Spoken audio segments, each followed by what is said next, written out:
Now, to show people why they were stupid and compliant during 2019, 2020, when the government told them, put this in your body without thinking about it, I learned not to trust them because of that day. In the aftermath of the towers collapsing, half my school dropped out. That's a time where I should have worn a mask. Right. Because it actually works for particles and dust and pollutants, not to keep it from a virus. You're not going to protect yourself. I don't care who you are. There's a reason why we have biohazard suits, right? But the air, I'll never forget that smell. I knew something was wrong.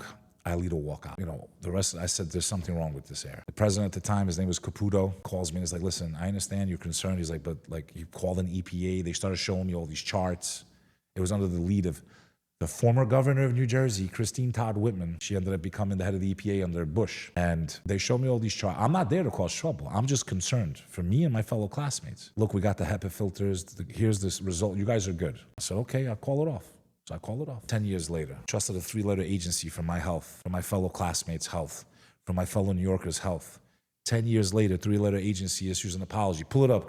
Todd Whitman apologizes. Good. 10 years later, apologizes. We made a mistake. The air wasn't safe. They opened up a multi-billion-dollar fund. More people died trusting that 3-letter agency that we were safe than died in the back. Wow. What's her name? Todd Whitman. Just put EPA apologizes for 9/11 air quality. What else you want to know, brother? 30 more firefighters just died this year from illnesses still from that respiratory stuff. This year, they added them to the list of people killed in 9/11. What else you want to know, brother?